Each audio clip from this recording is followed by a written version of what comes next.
इस वीडियो में हम वैद्युत द्विध्रुव के कारण वैद्युत विभव का मान ज्ञात करेंगे। इसका मैथमेटिकल एनालिसिस भी लेंगे।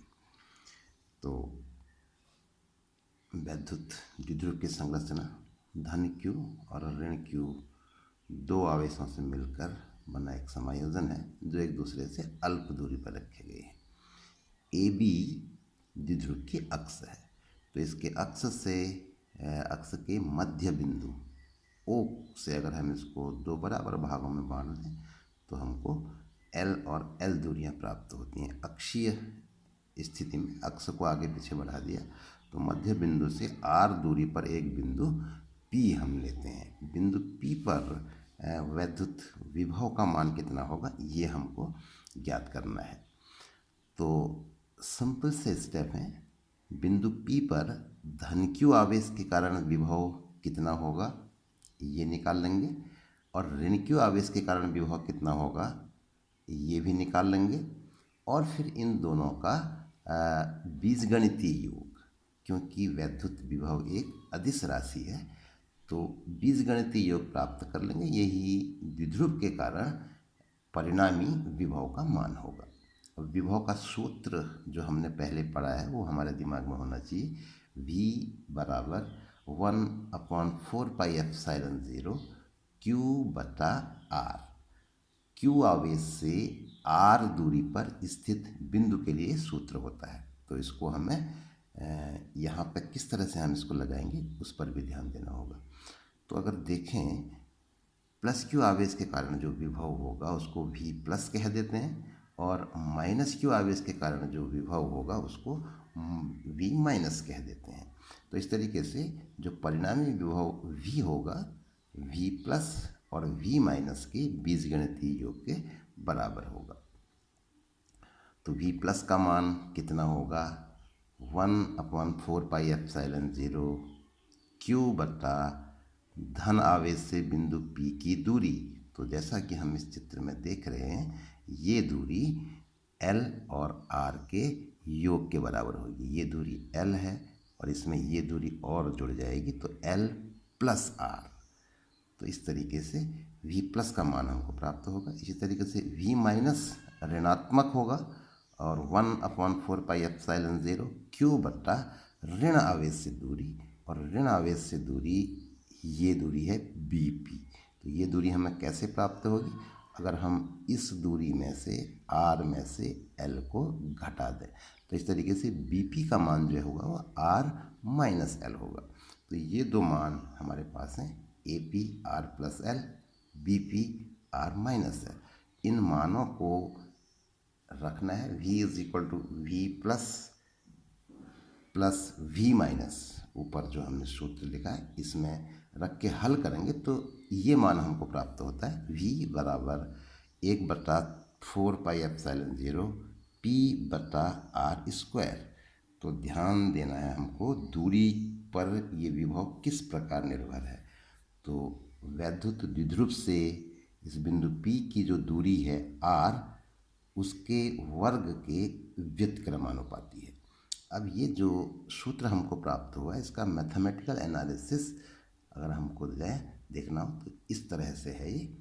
V is equal to V plus धनावेश के कारण विभव का मान इतना होगा Q/R प्लस L, और ऋण आवेश के कारण विभव का मान 1/4πε0 Q/R माइनस L। यहाँ पे ε0 इसको पढ़ा जाए तो यहाँ पर अगर हम देखें Q और 4πε0 दोनों में कॉमन है, इसको कॉमन ले लिया हमने बाहर तो अंदर अब बच जाएगा 1/R प्लस L और यहाँ बच जाएगा 1/R माइनस L, और प्लस माइनस माइनस हो जाएगा।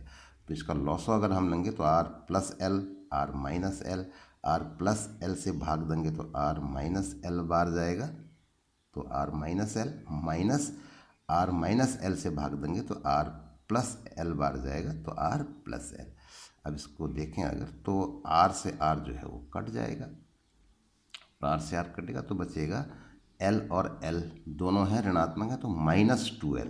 तो Q यहाँ से आया तो -2QL बच गया, और यहाँ A plus B A minus B की जगह हो जाएगा A² माइनस B² वाला सूत्र अप्लाई कर देंगे। अब अगले स्टेप में ये ऋण को हमने शुरू में ले लिया और 2QL की जगह पे P आ गया, क्योंकि ये P का मान है, और R² माइनस L²। अब जैसा कि हम पहले भी हमने अप्रोक्सीमेशन लिया कि अगर इस L² का मान R² की तुलना में नगण्य हो, वास्तविकता में यही होता है, ये L बहुत अल्प दूरी होती है, तो इस स्थिति में हम इस L² को छोड़ सकते हैं, तो केवल R² यहाँ पर बच जाएगा। तो हमको मिलेगा -1/4πε0 P/R²। अब ये ऋण चिन्ह इसलिए आ रहा है कि हमने बिंदु P ऋण आवेश के नज़दीक लिया है।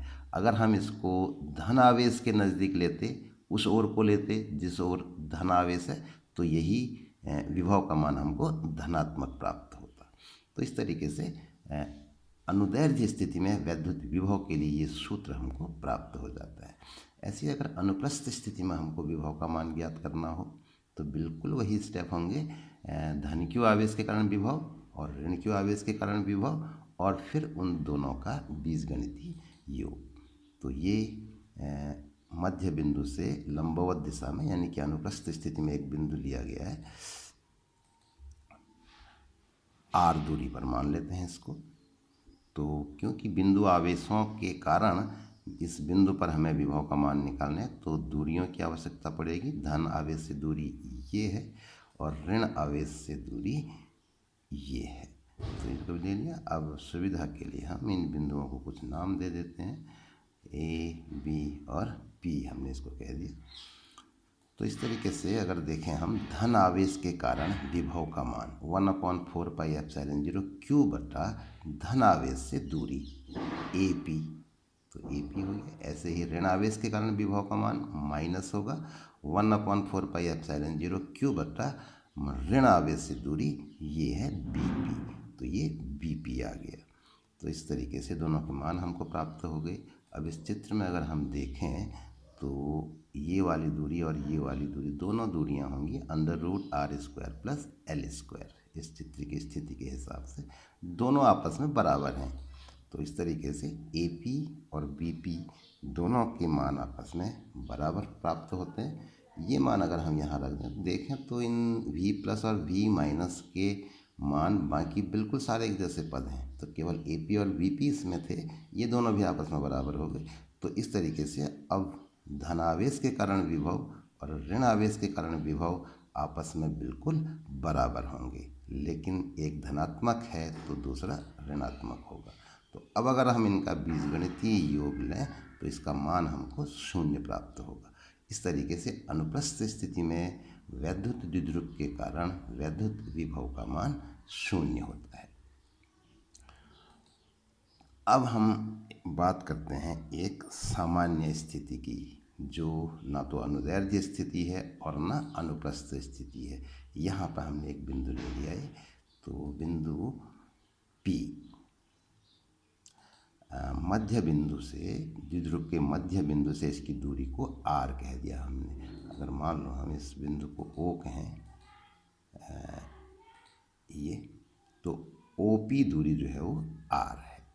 अब हमको स्टेप्स वही होंगे, धनावेश के कारण विभव, ऋणावेश के कारण विभव और फिर दोनों का बीजगणितीय योग। यहाँ पर हम क्या करेंगे कि हमको इन दूरियों की आवश्यकता होगी, तो इसलिए हमने इनको मिला लिया, BP को मिला लिया और AP को मिला लिया। अब यहाँ ये कोण मान लो थीटा है, तो इसका अपोजिट ये भी थीटा होगा। अब यहाँ पर हमको क्या करना है, थोड़ा सा अगर हम दिमाग में रखें तो सुविधा हो जाएगी। ये जो दूरियाँ हैं, क्योंकि इस बिंदु P की दूरी मध्य बिंदु O से नापी गई है OP के अनुदिश OP, तो हम इन दूरियों को भी, धनावेश से दूरी और ऋण आवेश से जो दूरियां हैं, इन दूरियों को भी इसी सीध में प्राप्त करने की कोशिश करते हैं।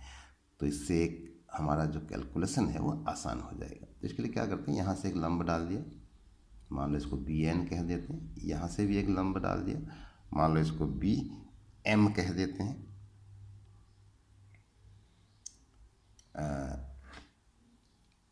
अब इसमें क्या होगा ऐसा करने से, क्योंकि AB दूरी अल्प दूरी है, तो यहाँ से अगर हम लंब डाल दें तो वास्तव में ये जो एंगल है वो बहुत छोटा होगा, तो एंगल अगर छोटा होगा तो लगभग लगभग ये दोनों भुजाएं आपस में बराबर हो जाएंगी। तो इस तरीके से ए पी दूरी एम पी दूरी के बराबर होगी और बी पी दूरी एम पी दूरी के बराबर होगी। तो ये जो दूरियां अलग आ रही थी उसको हमने इस सीध में नाप लिया, तो ये आर के पद में हमको प्राप्त हो जाएगी।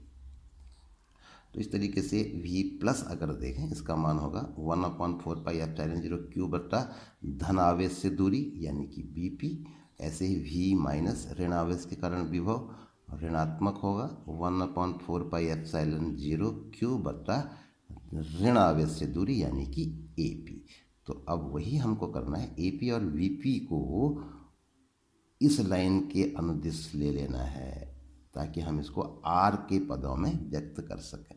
तो यहाँ पर अगर हम देखें ए पी को हमने देखा जैसे कि ए पी जो है वो एम पी के बराबर है, तो ए पी बराबर एम पी। और अब हम एम पी को लिख सकते हैं, ये दूरी है एम पी, इसको लिख सकते हैं यहाँ से यहाँ यानी कि ओ पी, और इसमें इतना और जुड़ जाएगा एम ओ। तो O P plus M O. अब ओ पी है आर, जैसा कि हमने मान रखा है शुरू में, इस दूरी को आर कहा है, तो ये दूरी इसमें और जुड़ जाएगी। तो यहाँ पर अगर हम देखें ये हमने लंब डाला था तो समकोण त्रिभुज है, इस कोण थीटा के लिए ये आधार है और ये कर्ण है। तो हमको मिलेगा आधार और कर्ण का अनुपात कॉस थीटा होता है, तो कॉस थीटा बराबर एम ओ बटा ए ओ, यानी कि एम ओ का जो मान होगा वो एल कॉस थीटा हो जाएगा। तो इस तरीके से R plus L cos theta. इसी प्रकार से बी पी दूरी को हम यहाँ पर लिख देंगे, अगर ओ पी में से एन ओ को घटा दें तो हमको एन पी प्राप्त होगा।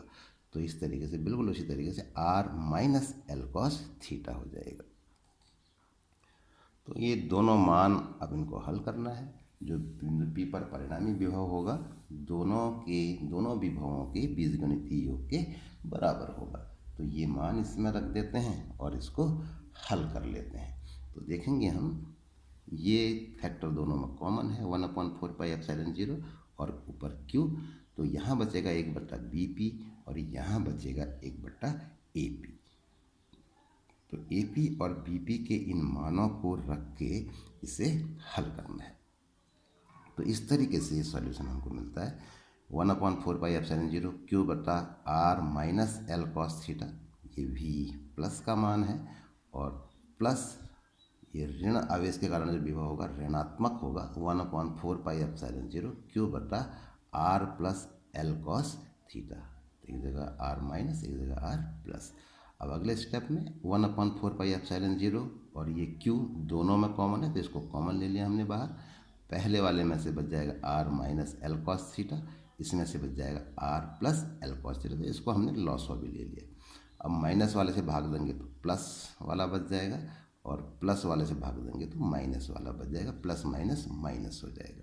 तो इस तरीके से मान प्राप्त होंगे। और यहाँ पे अगर हम देखें तो ये आर से आर जो है कट जाएगा और ये माइनस माइनस प्लस हो जाएगा, तो 2l कॉस थीटा बचेगा। क्यू यहाँ से आ गया तो 2ql कॉस थीटा हो गया, और नीचे a plus B A minus B वाला सूत्र अगर लगाएं तो a square minus B square प्राप्त हो जाएगा। इस क्यू को यहाँ पर हमने अंदर लिया तो यहाँ 1/4πε0 बच गया। अब 2ql p का मान होता है तो अगले स्टेप में 2ql की जगह पे p रख दिया कॉस थीटा, और इसका हर जो है वो ऐसे ही रहेगा। फिर वही कंडीशन लगा दी, अगर एल स्क्वायर का मान आर स्क्वायर की तुलना में काफ़ी छोटा हो तो इस वाले पद को हम छोड़ सकते हैं। तो इसको अगर छोड़ दें, ये वाली कंडीशन अगर लगा दें तो इसका मान हमको प्राप्त हो जाता है 1/4πε0 पी कॉस थीटा बटा आर स्क्वायर। अब ये जो सूत्र हमको प्राप्त हुआ ये एक व्यापक सूत्र है, यानी कि हर स्थिति में लागू होता है। अगर मान लो हम बात करें अनुदैर्ध्य स्थिति की, तो अनुदैर्ध्य स्थिति के लिए थीटा का मान क्या होगा। थीटा जो उस डायग्राम में हमने देखा था, मध्य बिंदु से बिंदु पी को मिलाने वाली रेखा अक्ष के साथ कितना कोण बनाती है। तो अगर अनुदैर्ध्य स्थिति में बिंदु होगा तो थीटा का मान 0 हो जाएगा, और अगर 0 होगा तो कॉस थीटा 1 हो जाएगा। तो मिलेगा v = 1/4πε0 p बटा आर स्क्वायर। तो यही सूत्र हमने वहाँ पे प्राप्त किया था। इसी तरीके से अनुप्रस्थ स्थिति की अगर बात करें तो थीटा बराबर 90 डिग्री और कॉस 90 क्योंकि 0 होता है तो हमें मिलेगा v बराबर 0। तो इस तरीके से जो मान हमने वहाँ पे प्राप्त की थी वो मान हमको इस सूत्र से भी प्राप्त हो जाते हैं। तो इस तरीके से ये जो सूत्र है v बराबर 1/4πε0 p cos थीटा बटे r स्क्वायर, ये वैद्युत द्विध्रुव के कारण वैद्युत विभव का एक व्यापक सूत्र है। इस वीडियो में इतना ही।